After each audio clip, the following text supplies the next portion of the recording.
Alrighty, hello everyone. Welcome to Sinful Gaming. I hope you're all doing well. I hope you're all staying safe, and most of all, I hope you're all fighting that war against the grey. If it is Tuesday night here, it means it's the narrative show, and we're here to talk all things narrative in Warhammer Age of Sigmar. I'm joined, as always, by my co-host, the real Go Trek. Andrew, how are you, mate? Pretty good, man. How you doing? Yeah, better. It's been a week. Quite a sick week, in fact. Whole family's been sick one after the other. So no hobby hangouts last week at all. You know you're sick when that happens. Yeah, like the hobby levels just dropped massively. So, but it's starting to feel a little bit better. So that's all good. Cool. So we've got a bit to talk about today. Yeah. Yes, Kragnos. Yeah, well, we'll kick it off with the news, and I don't think there's any better place than to start with Kragnos. So Broken Realms Kragnos goes on pre-order this coming Saturday, along with a bunch of box sets. Kragnos himself, all the characters coming along with that, the Vendests, Croak, the Warsong Revenant, the Children Shard Things of Slanesh. Yep. I think that's it. Several new repackaged boxes, like with the other Broken Realms stuff too. Yeah, yep, cool battalion boxes. Yeah. What do we get? We got one for Slanesh that contains an epitome. We got a Beastman one that's obviously very Bulgor focused. Yep. We got a Skaven one that seems to be Scryer focused. Yeah. And what was the other one? Skaven, Beastman, Slanesh. Give me a sec. I have this recorded. But yeah, we've got more of these box sets coming out. They're always just a ton of fun. I've been really enjoying seeing all these different box sets that we've got in Broken Realms. And the last one is Sylvaneth, sorry. That's right. Yes, because there's the new Piper coming out too. Yeah, so we got a Dracha and Spite Remnant box. Yeah. Yeah. So, interesting stuff. Yeah, no, I really, really like it. And then, so we got a lore article on Kragnos drop as well. Yeah, that was very cool. Yeah. That sort of background stuff to, the pre-Sigmar realms. Yeah, so we've not really heard much about the pre-Sigmar sort of Mortal Realm stuff. The only time really it's mentioned is Beast of Chaos. And with the Dragon Ogres, how they were around in Azir before Sigmar came. Yeah. And but even then, I mean, like it's vague, whereas this is a bit more. So it's interesting too, like the war against the Dracoths that they talk about, with Kragnos and his buddies destroying the dragons. It'll be interesting to see how that plays out. I mean, the rules will give him, it looks like they give him bonuses against Star Drakes and Dracoths and anything like that. Yeah. But I wonder if Dragon Ogres would count. Yeah, it'd be interesting because like we know some stuff about like the dragons and the Dracoths and stuff like that. We know that obviously they have like god beasts that fathered them. They're not all from the same because you've got things like obviously what's Sigmar's Dracothian, and like the other Star Drakes and Great Drakes that the Seraphon worship along with Sigmar. You've got things like Aquatine as well, who's another one of the Great Drakes, but is actually like a Chaos worshipping Great Drake. Yeah, it's interesting. Like I like the fact that his basic premise is just Hulk smash type thing rather than any sort of great agenda. Yeah, just prove how strong and it's very destruction. Yeah, no, I was quite happy with the lore article for him.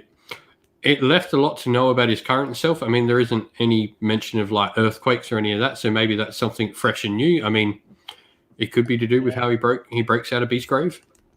Yeah, I mean, the Beastgrave stuff, the little bits of background stuff you get from Underworlds talks about rumbles and quakes and the living mountain and stuff. So interesting.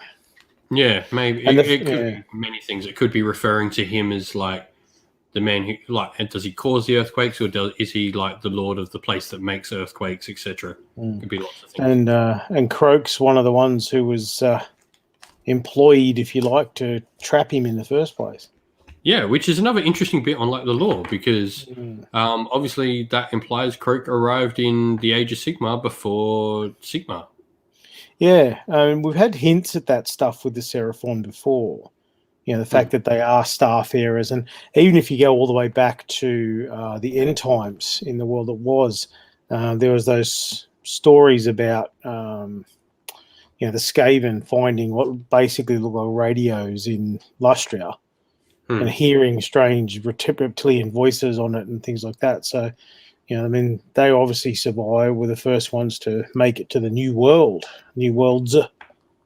Yeah, which is, it's interesting. Like, it's starting to like breathe out that world and show us more of that stuff before Sigmar, because like we've heard plenty of stuff about the Pantheon during like their sort of highlighted time when, you know, everything was all good, the Age of Myth, but we've not heard that. What were the mortal realms like before Sigmar, Alariel, Malarian, etc. all came to them? Yeah.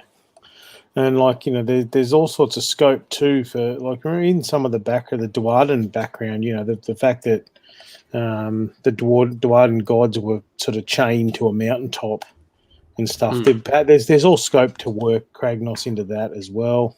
Yeah, I mean, Gorkamorka was frozen in ice. Yeah, it's all you know. They've done a good job, I think. Yeah. Be really interesting to see where all of that goes. And of course, alongside the lore article, finally finished reading all the cool little lore, and there was his war scroll. Yeah. Do you think the ogres have got rock hard charges far out? Yeah. I really love the mechanic. It's a fun mechanic. Yeah, it's very flavorful, especially the whole, you know, if it's a monster, it's different to if it's a unit and, you know, all that sort of stuff. Yeah. I can't wait for the time I can't wait to see on one of the tables in like my local area when someone rolls that double 6-win charging a Gargan and just takes it off the table. Yeah. As he just like clothesline from Hell's a Gargan and pins him like he's JBL. Yeah. Even the sort of the massive you know, ogre battalions with all the frost thunder tusks and stuff like that, you know, geez. Yeah. So let's have a little chat about his war scroll. Then we'll sort of go through and chat a little bit about it. I've got it here in front of me. So he's got, as we know, he's got 18 wounds and a 2-up save, so solid. His movement is okay. He's 10, but degrades down to 7. So it's not like a massive degrade, but he's certainly not fast. He's middling. And bravery 10 is nice just to keep him safe from like terrible abilities like Terrorgeists and stuff like that. Yeah. And then he whacks out about 20 average damage a turn, not including any mortals he's putting out from other places. Yep. And it's interesting the way that if you have a look at those stats, the attacks, how they go, you know, which bits do the most damage and things like that. So we've got a decent rend and a huge damage, and all the way down to, you know, the hooves and the stant tramps, which are still good. Like there's no piss weak attack. Yeah. Yeah, and it makes sure he keeps doing damage no matter how damaged he gets. Yeah. And then, we've seen a lot of his other rules that they sort of showed off there. There are a couple of interesting things, because obviously the mention of drakes as a keyword there is interesting because we haven't seen drakes as a keyword. We have Star Drake, Dracoth, and Dracoline as keywords. But drakes is not a keyword we've had before. So does this lead us towards potentially, you know, is this the more elegant serpentine like drakes that are coming with the new Stormcast? Is that what the keyword we're going to get?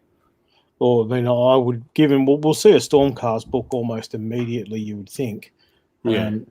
I suspect that pretty much anything that's dragony will get the Drake keyword. Yeah, that could be really cool. Be cool to see it like expanded across like other armies and just be Drake a keyword that you see things getting and upgraded to.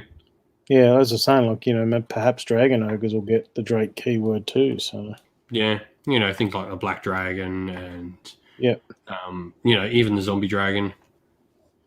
Yeah. I mean, it's all Drakes. I mean, if this guy's gone around killing dragons, there's nothing that's going to annoy you more than seeing an undead one, the one you're going to have to kill twice. Yeah. But, I mean, you would imagine that they would get the same keyword, but I guess we'll see. Yeah. But yeah, he's really cool. I really like the War Scroll. We don't know his points yet. Yeah. Well, given that Gash has gone up so much, he's not in that league, but he's still pretty good. Speaking of like the points one, like this would be an interesting thing. So we're having a chat with this with a few people online before of like how 40k when it made its edition changed, it increased the value of everything. And so maybe we'll see his points. He might not be the most competitive choice when we first see him. He might be too high, but that might be an indication that he's been pointed for the new edition where everything goes up. Now, with everything going up, they did a really interesting thing with 40k where not everything went up the same. The most oppressive stuff went up like 20%. So say, for instance, at the moment, we might see Seraphon go up that 20%, KO and Tzeentch and Lumineth go up that 20%. But we might see armies that are struggling, like Slanesh, Sylvaneth, Beasts of Chaos, etc., only go up like 5 or 10% in comparison. Yeah, I saw an article, someone commented on it, that general sort of angst about everything's going up. But I was thinking about that in regards to sort of the bloat that we had with the old fantasy and how I think GW have actually learnt their lesson in that regard because it got to the point with the old fantasy where you actually couldn't, to get new people in was almost impossible because the outlay for an initial army required so much stuff that people just couldn't afford it. I remember the last Skaven book where clan rats were 2.5 points and slaves were 0.5, literally half a point. It was half a point for a clan rat slave. It was, and storm vermin, elite storm vermin were what, 5 points? Yeah, something like that. Yeah, and like from that perspective, like you needed like hundreds and hundreds and hundreds of models to play an army like that. And given that your average cost at the time was about $50 for 20, it just priced people out of the market. And I think as much as GW's prices are obviously still on the high side, by costing things a bit more, I suspect they're hoping to get more people into the hobby. Yeah. So the board size is obviously shrinking, so we want less models on the table because of that, like you've said. And then, it's a smart thing just to do. Like, there's only so many times you can keep shrinking points before something becomes so pointless or the game gets so bloated because of how many models you're throwing on the table that it's not apparent. So I do think it's a smart decision. We've never had an increase across Age of Sigmar. It would be a great time to do one just to sort of bring things back up, and this allows you to drop points or increase them more if need be. Yeah. And it also means you have to think a little bit harder about what you're putting in your army, which is good. Because I don't see them with this edition, especially the board side change hasn't been confirmed, but it's very likely it's a thing. Yeah, I don't see them playing two different board size games. It just doesn't make sense to me. They've stopped selling Realm of Battle boards. I don't know if you've noticed, they've gone off the web store, and the new board size is 4 of the Warcry or Kill Team boards. They're the same size, 4 of them next to each other. Yeah, and I mean, look, that's going to be annoying for tournament organisers who spend a lot of money on 6x4 foot boards. But it is what it is. Yeah, I'm currently waiting for a confirmation on this so I can go order mats. Yeah. Well, I mean, how long will it take for your gamer mats and stuff to start coming out in that size? Not long. Yeah, well, luckily I know a company that's already doing the 40k size. Yeah. So it should be good. When it changed, I've already contacted them. I'm just waiting for confirmation. But I'll take 25, please. Yeah. And look, it's a pain, but if you think about, from that perspective, if you leave your boards at the 6x4 and mark off that edge, I mean, then you've got room to put down, your casualties and stuff like that, which is always an issue. Yeah. I think, and he does multiple things. Like, so I was working it out. Like, the boards don't change. Like, I can still use my same boards, like that I put on the table, because you've got that shrinkage on the depth as well. You do get that anyway. Yeah. So you can just have stuff on the edge of the table, which is cool. It does mean for like a TO for me, because events are constantly increasing in size, that I can probably fit another, for every row of 4 tables, I fit another table in there now. Yeah. So it's pretty cool like that I can get more stuff in. Yeah, you're listening, Clint? That means CanCon needs to go to 300. Yeah, there's no excuse, Clint. You can fit more people in. Make it 300. We'll get hate mail now. Yeah. I mean, CanCon's got to go ahead next year to start with anyway, so we'll get to that one first. We'll just get CanCon back on. I don't care if it's 20 people. Just have it back on, please. Yes, let's just have it going again. But news elsewhere. We're finally getting a Dominion box reveal. So Dominion, for those who don't know, is the name that Grimdark Live, so you can go check them out. They've been posting rumors on the new edition of Age of Sigmar, and they've hit some pretty right notes. I will always say rumor unless GW say it, but they called Dominion like 2 weeks prior to Dominion being revealed as the name. So I give them some faith. They certainly sound, Grimdark Boys certainly sound like they've got their ear to the ground with this one. So they keep providing right things. Yeah, I've got a fair bit of stock in what they're saying. So shout out to those guys. Yeah, go give them a like and a subscribe. They're good people. But so Dominion, we're getting a reveal. We're getting shown everything that's coming out in the box, which will be fun. Yeah, which will presumably have that new race. Yep.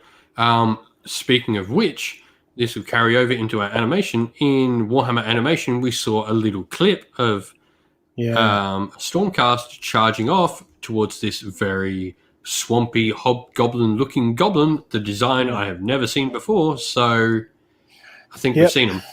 Yeah, and what the Grimdark Boys were saying was that they're going to be skinny, Tolkien-esque, like Peter Jackson orcs, Lord of the Rings style orc goblinoids.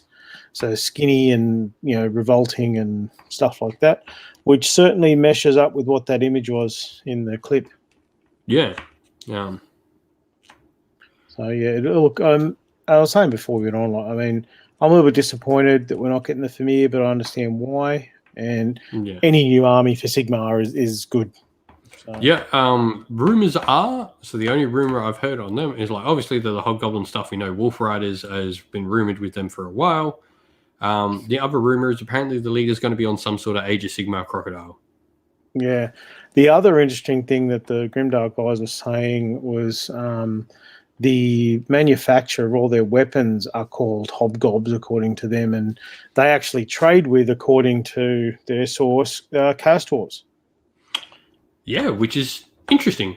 Yeah. So could we see Chaos Dwarves as a full faction? Yeah, I mean, because, the Forge World versions, the Legion of Asgore, have just vanished.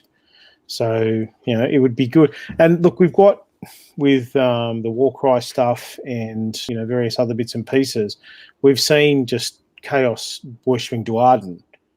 So, we might just see, like, the Duarden hold that's actually fallen to Chaos. Things like that, as opposed to like a race in their own right. We might just get Chaos worshipping Duarden. Yeah, you might just get like a unit or two for Slaves to Darkness, maybe. Yeah, something like that. But like, it does give me faith, because like Chaos Dwarves were always that. It's funny, they never really felt like they fit in fantasy to me. Legion of Asgore, they were that way too far techie, and they weren't like crazy, stupid sorcery techie like Skaven. They were just technologically advanced, and it didn't make sense. But in Age of Sigmar, their stuff just fits. Like that army just is Age of Sigmar through and through. Yeah. All the the various weird and wacky trains and stuff like that. Yeah, it fits, as you say. So it'll be interesting to see, like, if they get some sort of reboot as well. Yeah. I doubt they'd be in the army, but given that apparently it's in their background, well, yeah, never know. Yeah. And, well, this talk of this little trailer, where would we be without this? And especially what we're going to have a bit of fun doing later in the show, Warhammer plus Warhammer Animation reveal show. That was cool. Yeah. Lots. I mean, most of it was 40K, but, that's because that's where they're... That's where the money is. Let's not kid ourselves. Yeah. Especially for those animations. And, they just spent a lot of money picking up every independent YouTuber that was making videos that they've now just put them on the payroll, which is outstanding for them, those guys, obviously. And, if you think about, the guys that were doing some really quality stuff like that, that Astartes short film's amazing. And now this is someone who's getting all the resources and money to do that for a living. I mean, geez, it's outstanding. It's great. Yeah. No, it's nice for these people. And, like, a lot of them are really positive about it. Like, they've come out and they've said they're positive. They're happy that they've got what they're doing. Yep. So, however, what was interesting for me, we got a proper Age of Sigmar announcement in Black Talon. Yeah. Because, she's been in the canon for a while, so that'll be really interesting to see where they go with that. Yeah, and she's a cool character to follow. I think the Knight Zephyros, like, she's a Stormcast assassin. It's a really cool, like, character to be following. She's such an interesting character. I've got a review up of her novel, Black Talon First Mark, by Andy Clark. Yep. Go give that a check out. Go give that book a read or a listen on audio. It's on Audible as well for those who like that sort of thing. But it's a really solid book, and she's a really cool, interesting character with some really deep background prior to her reforging as well. So. Yeah, and I was saying before too, like, given GW are obviously just sort of, putting their toes now into that pay-per-view, if you like, digital market, I can't imagine it's going to be a failure, given, how everything else is going for them, and sky's the limit from that point. Yeah, and, like, look, some of the animation is maybe not the greatest, but this is we've got to understand they're getting into the game. There are going to be some that maybe aren't as good, maybe some of it's not ready that we've seen as well, and not final, like the final rendering. Also, like, the different styles and animation too. I mean, they're obviously feeling their feet and finding where their fan base wants to see stuff. Some of the CGI wasn't as good as it could be, but as you say, early days. Yeah, and I do like that they're trying different animations. I think different animations suit different stories. It'd be like with anime or all that sort of stuff. Not every anime needs to be the same traditional manga style anime. Yeah. There are ones that work. Like, some of my favorite anime range from very different, like, styles. Like, Appleseed looks completely different to Trigun, which looks completely different to, like, a more cartoony style thing like Soul Eater or something like that. Yeah, and the other thing too is that it's a brand new demographic for them. I mean, if they're going to get, the idea being, of course, they're not only going to get their GW fans watching this stuff, they may pull people who are simply animation fans into the hobby. Yeah. So it's a win-win. Yeah, and, like, it might have been a little bit risky if I don't think they're going to, like, if it wasn't a fandom like this. Like, so put it this way, Pokemon launched its own streaming service, dipping their toes into, like, streaming and all that, and there's now a Pokemon streaming service. Yeah. And that's a company of maybe not quite as big. Well, actually, no, pretty similar stature in all things, honestly.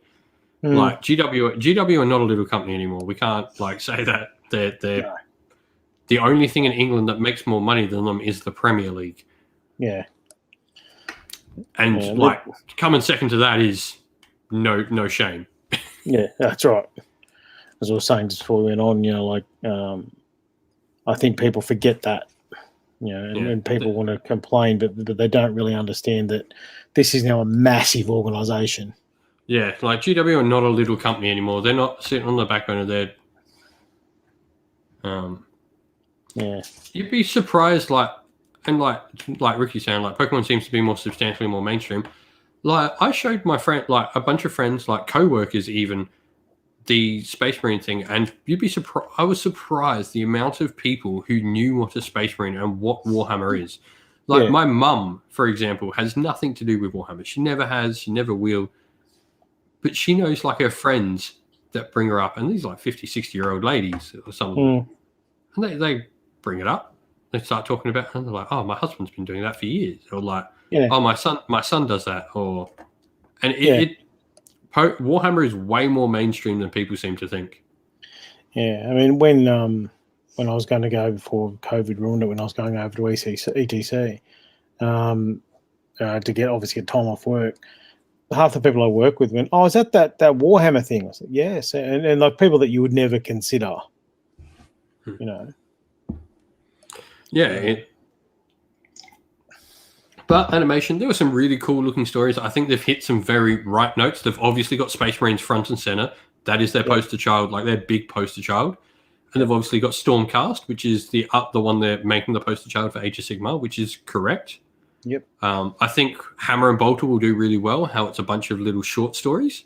I think that's a great one. And I really like the animation style they're using for that, how they're doing the much more Saturday morning cartoon style. Yeah. Very He-Man, it reminds me of. Yep.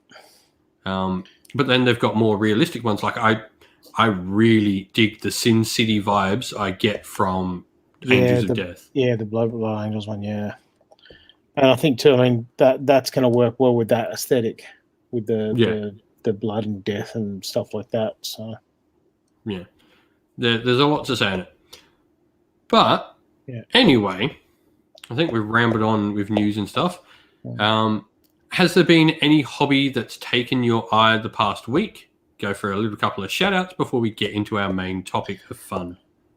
I'm currently doing, because shout out to the Mortally Wounded guys, for Sydney Slaughter, I'm taking a mixed destruction. So I've been busily working on what I'm getting to do some work on right now, which is my Squig Knights. So I'm just painting teeth at the moment. Hoping to get them done, because we've got about 3 weeks-ish until then. So no. Mortally Wounded, great couple of dudes. My shout out will be to a couple of locals to me. So a couple of the Southern boys have taken up the mantle that Doom and Darkness might have left behind for a little while and started doing some battle reports on a channel called The Beers of Sigmar. Which is cool. Some more battle reports, more Warhammer for people to go watch. And they're good fun games. They're like more competitive edged, but not to the point of like caring all that much. They're just good, strong gaming would be the way to put it. Cool. So with that though, hobby time, you've obviously shown off your squigs already. Me, I've been working on a miniature from Kingdom Death. I managed to pick up a few of them. Something a little bit different to paint up, but I'm going to use her as a sorceress. I got like some mushroom lady knight. They're nice models, the Kingdom Death ones. Yeah, they're really, really nice. So I've got her. She's going to be part of my Wanderer's army as like a battle mage. Yeah, she's got like elf ears. She's all like got mushroomy sort of stuff around her. Cool. And a cool little like glowing staff lantern thing. So nice, fun battle mage. Just something different. But let's get on to our main topic for the night, which is we're going to pitch some ideas.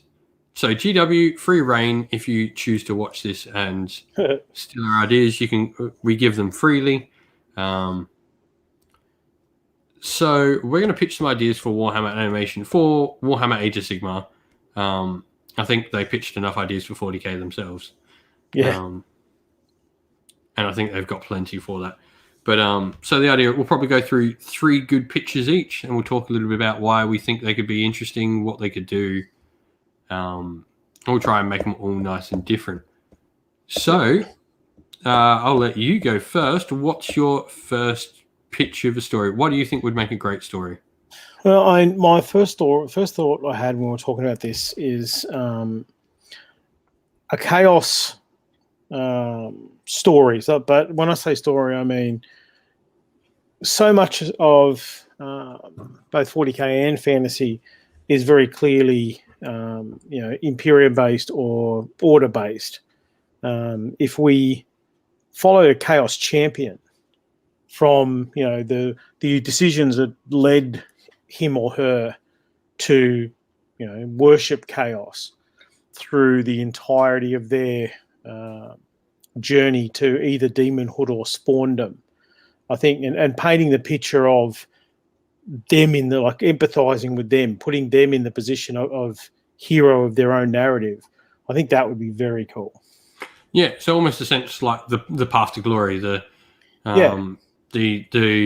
marauder to the chaos warrior, to the chaos knight, to the chaos lord, and maybe stuff. Even the Varangard or whatever. Yeah, however that can go.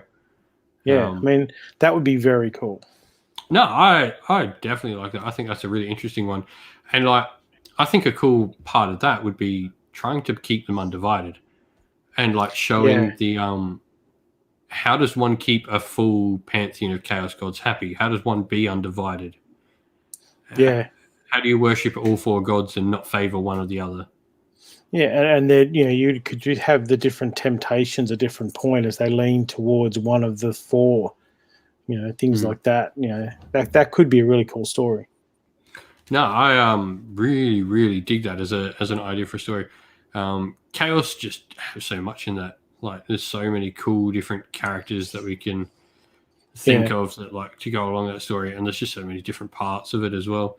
And even the idea of the different perspectives on the gods from different realms and things like that. It's slightly different names for chaos gods depending on where the god people are from and stuff like that. Yeah, no, I really do, because that's an interesting part of do we see them as a mortal that shunned order? So are they from a city and fall into chaos, or are they maybe someone from one of the realm tribes? So are they an untamed beast or an iron golem? Yeah, were they born into chaos worship, or did they fall into it? Did they consciously choose that path to damnation? That sort of stuff. Yeah, because that's always an interesting part of chaos is in the mortal realms, chaos is the primary thing. There's many people that you read about in a few stories. So they've got a really cool story in Blood of the Everchosen, which is one of the novels they released for Warcry Catacombs, where you get to see a city that is just in the all points, and it's not evil. It's just chaos are the gods that exist there to them. Yeah, that's the normal for them. Yeah, no, without a doubt. I really think that could be a really cool story to follow. And you get to see them. You could always bring famous characters into the fold and follow, see their interaction with more powerful characters. Yep, and it gives you the scope to explore the interrelationship between the different factions of chaos. Because Slaves to Darkness are, and that's why I think Undivided is the interesting one here, because Slaves to Darkness are that central point. You've got Blazicorn, you've got Disciples of Zinch, you've got the Hedonites of Slanesh and the Maggotkin of Nurgle, and to an extent you've even got the Beastmen and the Skaven, the more feral and the more savage. How does one keep centered around all of that? Yeah, where does it go? Where does it lead? That sort of stuff. Yeah. No, I really, really dig that as an idea for a story. So my first thought would be, so I thought about this originally thinking of and it came to me a 40k character came to me first of all when I thought of this, and that was obviously Garrow. Yep. But I thought, okay, I want to learn more about them, and they've got stories out there already that I think you can follow. So I thought of an Age of Sigmar version. I thought, what about Callus and Toll? They're 2 characters who've got the stories. I mean, and I think we can relate this to like a lot of the characters, but I think Gotrek is like maybe an obvious thing. But Callus and Toll for me are an interesting combination of two humans, sort of going up against the weird and wondrous things in the realms. Yeah. And I mean, from that perspective too, from a storytelling arc, you have the humanity, so it's much easier to then throw up against the horror and paint the horror or the weirdness of other things, because people are going to be able to empathize much more easily with those human characters. Yeah. And for me, it has to be like Armand Callus has to be a main character in it, because Toll is like your hardened witch hunter who's seen much more of the world. He's seen the terrible things. And so you'd have him as like the secondary character that sort of explains stuff to you and the horrors to you and doesn't sort of he's like the mentor rather than the person the story's about. Yeah. And yeah, Ricky points out a good thing. You could definitely do it with the father-daughter vampire hunters that are coming out. Oh, yes. The same, like, them, they could easily just fall into this Callus and Toll arc that I'm talking about. But I think that having that primary character who's a little bit naive, which is Callus, and having that secondary character who sort of knows all the bad things already, but is now showing how he's overcome them, but you're watching through Callus's eyes, the primary character who hasn't overcome these yet. Yeah. I think gives a really interesting dynamic between the two different characters. Yeah, that'd be very cool. On that note, too, like what Callus and Toll do well in addition to this is they've got really strong side characters, none more so than Miss Arica Zenth.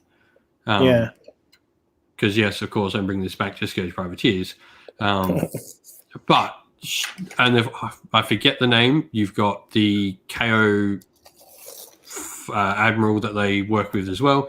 And you've also got Chev as well, the Elven like treasure hunter. Yep. That Callus is an off again relationship with. Yeah. So you've got all those different arcs of like this story here already set up so well that you could just take them out of the books and start putting them into a TV series, because they're not something too heavily expanded like Gotrek, where Gotrek is firmly established in a medium already that I don't think Gotrek would transfer well to film or to TV. Yeah, it would depend a little bit, I guess, on voice actors and stuff like that. Yeah, if you can't get Brian Blessed, don't bother. Yeah, pretty much. Yeah. I'm listening to Git Slayer at the moment, and it's an audio book rather than an audio drama, and it's so hard to hear Gotrek not voiced by Brian Blessed and like or Malineth voiced by Penelope Ford. Yeah. Penelope someone. Yeah. But I think like out of all the named characters, I think that combo of like that experienced person and that person who has no experience is a really interesting sort of story to take down. Yeah. Cool. What about you for another one? Well, the other one I was thinking about, I was looking back over some of the background I've written to some of my armies, and one of the little pieces I wrote for my Stormcast was the story of, because my Stormcast are based on northeastern woodland Indians in the US. And the background I wrote involves, a young brave who gets revenge for the slaughter of his village by beastmen and gets called to a Zia as a result. And I was thinking that, the idea of following that Stormcast path from, when they're first chosen and taken up, and you could then do a little bit more on the reforging process, and it could almost be that sort of slow burn tragedy as each time they die, they lose a little bit of themselves. So you would actually get to see the good alongside the bad of being Sigmar's chosen. and perhaps at the end, they're simply that murderous killing machine that all Stormcast can potentially become. So a tragedy in the making, I guess.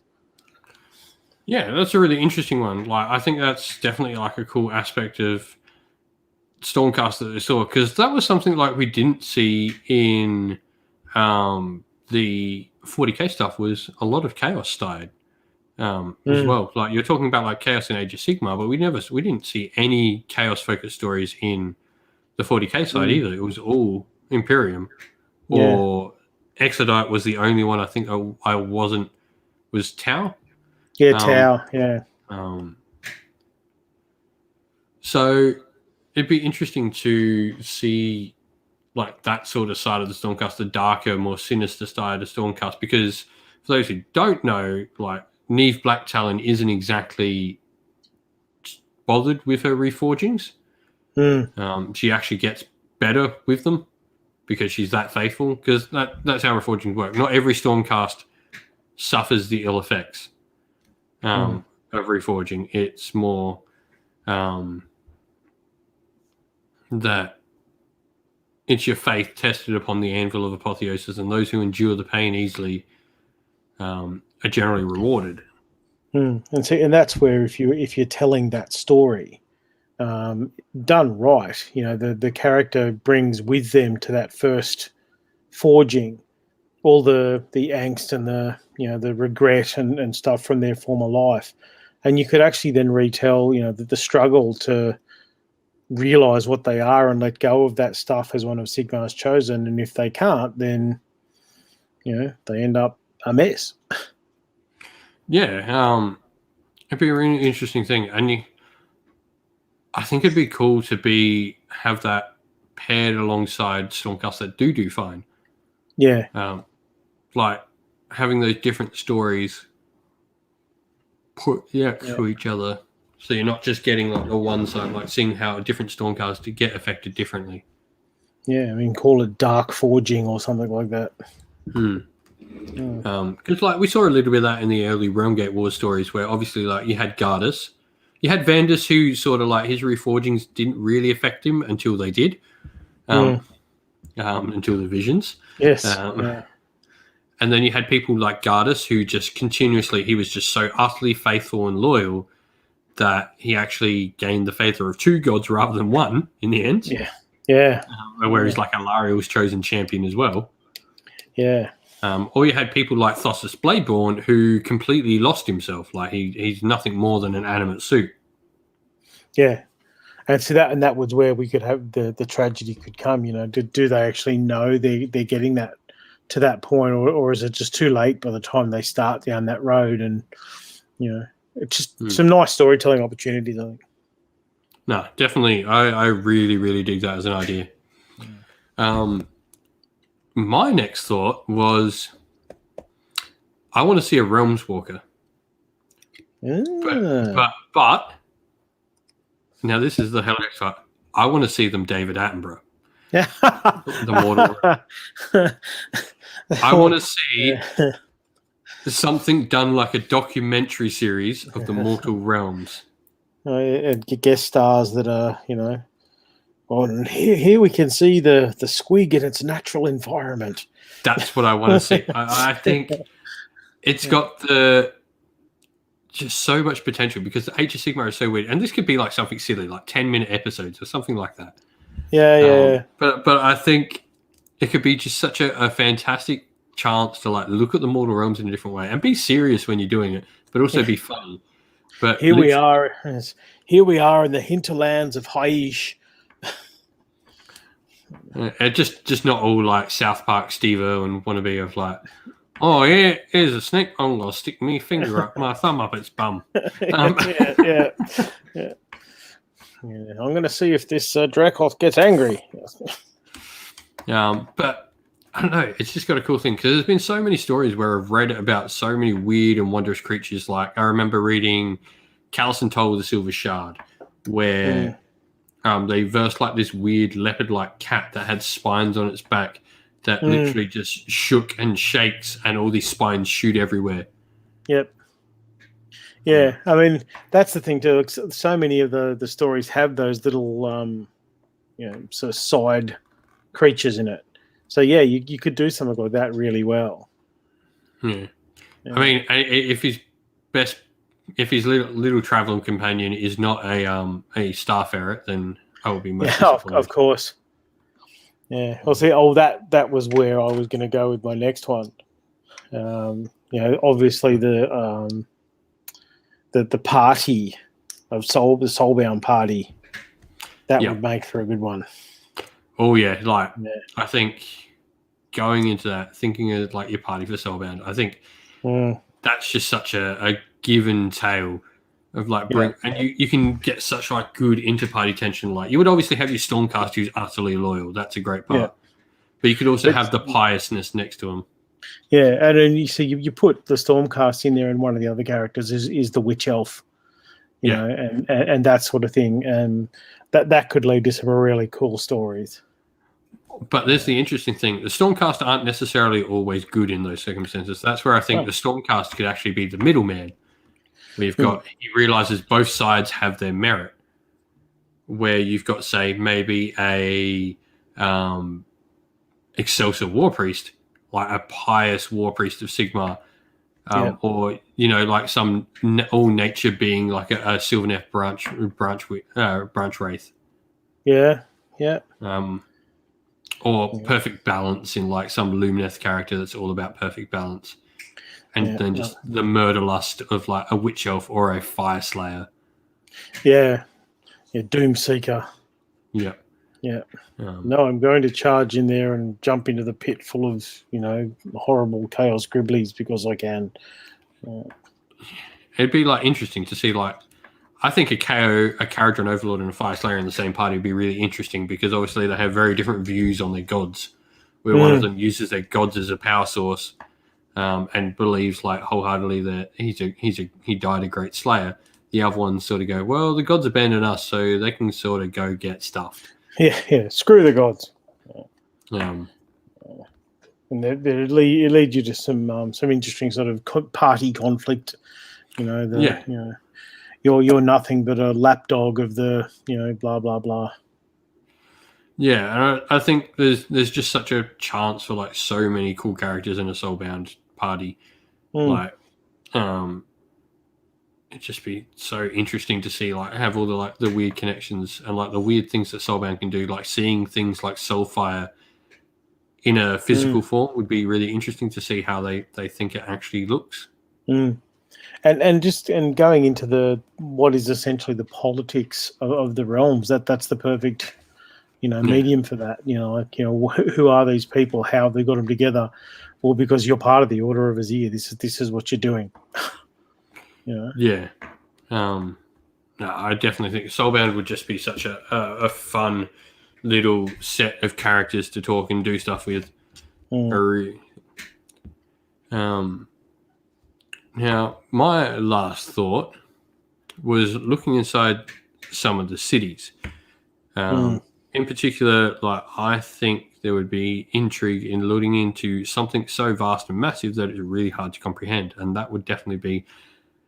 I got the thought from the Hammerhall and Other Stories novel. Yeah. Where they talk about like how there's chaos corrupt, like there's Tzeentch cultists inside the actual city, and there's just always these chaos cults inside. And you obviously have the Shadows over Hammerhall game, where there's chaos cults underside. I think something looking at the streets of Hammerhall would be really, really interesting because that place is just massive. Yeah, like a Sigmar version of Necromunda. Well, it's like what they say about Hammerhall. They reckon Hammerhall itself, you got to think the place spans 2 realms, and the cities are so massive. What was it? They made a statement where they said like there's the like entire potential that most of the old world could have fit inside Hammerhall. It's that big to put into this is how big this place is. It's its world on its own. Yeah, I think that's something to just in general about the mortal realms that people forget, and a lot of people want to say, it's not high, not like the high fantasy. I don't have a solid map, all that sort of stuff. But the scope is so big and so vast that you could put those stories in, and people forget that like a city like Hammerhall. The other one you could do with that sort of story is like some of the weird ass cities, like the one on the backs of the giant worms. Shulgul. Yeah. So I mean, seeing that on the screen would be pretty amazing. Or even like Settlers Gain, like learning, following someone across their effectively their leveling within the city would be really interesting. And the Lumineth walking around, like haughty, teachers, that sort of stuff. Yeah, like a human or a Dwarden trying to like get there before they die. Yeah, like trying to. It'd be really interesting. And the apprentice, human following around the Lumineth, carrying books and shit. Ooh. Yeah, and well, we'll get into that. We'll start listening to pitches from the chat now because you swing us right into a perfect place. Ricky's got a fantastic one. I'd pitch an Anvilgard series, 4-parter stylized series set across a single night, it fell to the uprising. Each episode, another character's experience through the night: an elf, human, Dwarden, and probably maybe a Daughters of Cain. Nice. That's a great idea. Yeah. I don't think Elf Human. I reckon you've got one episode about a dark elf in Drusa Craith, like Drusa Craith surface, so a traitor. Yeah. I reckon one night, one part, you've got a Stormcast. Third part. You could also do the dark elf, the split, like a unit of dark shards or something where one of them believes in Marathi and the other doesn't, and that's what I mean. You can do with the dark elf. You could have the traders like broke. Yeah. I think and you could easily do that with like how I'm saying. So you have the dark elf.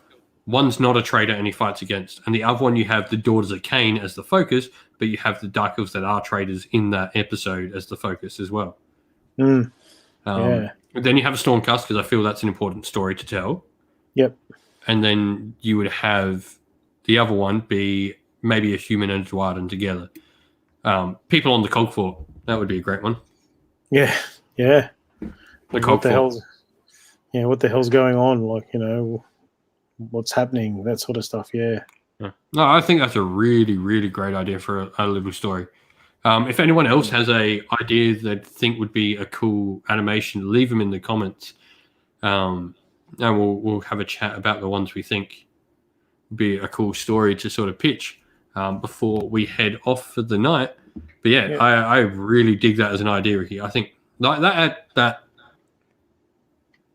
that could be really cool as a generalized sort of thing to do.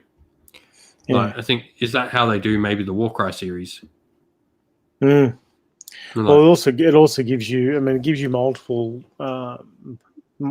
scope for, like how do each of these races, especially these order races, how do they interact? How do they see the world? Given that in game terms they're all technically on the same side, but they don't get on. So that would be an interesting, Yeah, I think the interesting thing about that too is like a 4-part series like that. What that does is that gives you the potential for building series off those characters. Yeah, like one of those might resonate more because you can see the numbers if you're GW behind this. You can see which one. Maybe one generates 15 times the hits of all the others, and you're like, oh, okay.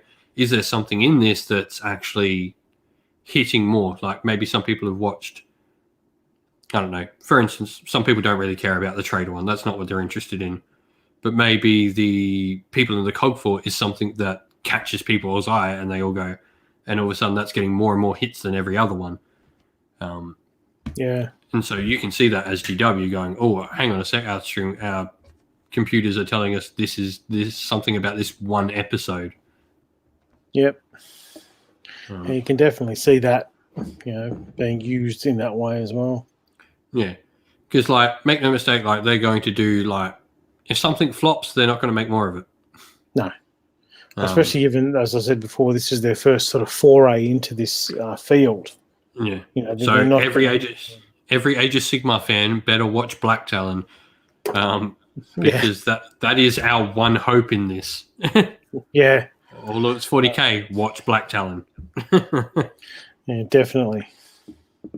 Um, I mean, I'm not surprised that they were pretty much all 40k initially. No. The sci-fi lends itself more effectively to that medium, especially given that the Mortal Realms it's not traditional high fantasy. It's unique, so it's going to involve a fair bit more work to put it on the screen generally. Yeah, and to like actually conceptualize half the things they've told us about. Yeah. I mean, because everyone, of course, like breeding anything, everyone's going to have a different picture in their head of what, a cog fort looks like, what, Gairan looks like, stuff like that. And, they want to be careful not to burst those bubbles for people, I think. So Bob Van Emmerich said like the same sort of style as like what Ricky said, but like Broken Realms would be a great story to follow in that. I think what would be great in that, and funnily enough, I've just finished reading End of Enlightenment by Richard Strachan. Review for that should be up on the channel real soon. Really, really good book. Cannot recommend enough. Probably one of the best war stories I've read in Warhammer in a while. It's not just a one army overcomes problems. It's that story does a good part of showing two armies overcoming the other problems, which makes for a really engaging war story. Where it's not just like, oh, our enemy does this, so we do this. Our enemy's done that again, so we do this. It's back and forth between two things. Anyway, that shows it effectively tells the story behind why Arcan the Black doesn't get the help he needs during the Broken Realm story. Very much like, was it Lord of the Rings The Third Age, the video game where you played like all the background scenes behind Lord of the Rings? Yeah, you're in Mordor and you were fighting the Balrog from behind and all that sort of stuff. Yeah. That's what it gave me the feel of like all these stories behind the main storyline. And so I think with Broken Realms, you could do that again of like not telling Van Breck's story, but maybe telling a different story in Anvilgard, like just behind, and not telling the story of Teclis, but telling that story like just behind someone. Yeah. Or, the people directly impacted that aren't on center stage. Yeah. I think there's definitely some really interesting stories to tell that sort of way to it. Yeah. And all of that again explores that that depth to the realms. Yeah. You can really get into it. Ooh,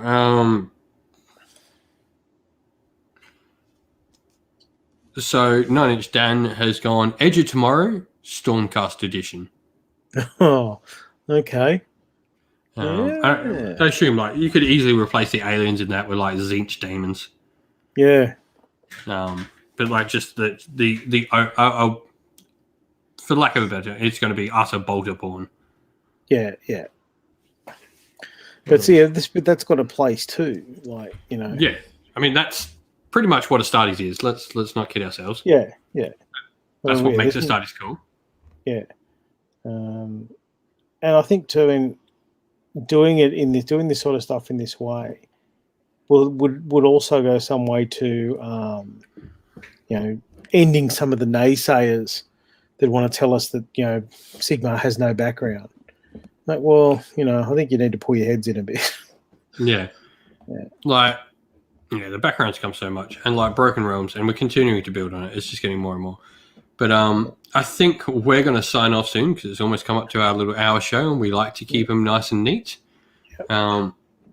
But I want to thank everyone for coming and watching and hanging out and chatting and give us some cool pictures. If you've got any more pictures for shows, leave them down in the comments afterwards. Let us know down there. We'll come back and we'll have a look and we'll see what people think they would like to see. But as always, we're going to be back in 2 weeks. We should have Broken Realms Kragnos to talk about, and we'll have Dominion to talk about then as well. We should have, at that point, there should be plenty to talk about. For sure. But I want to say thank you to everyone for coming and watching again. Thank you to everyone who supports the channel via Patreon and YouTube members, and thank you to our new YouTube member who's popped up, Chris Wallace. Thank you very much. But thank you all for coming and watching, everyone. We will see you again in a couple of weeks. I'll probably see you again tomorrow night on the Hobby Hangout, and we'll be doing a Hobby Hangout on the Saturday night, Sunday morning, waiting for that Dominion reveal as always. So everyone, thank you for watching. Stay safe, stay well, and most of all, keep fighting that war against the Grey. Ciao for now.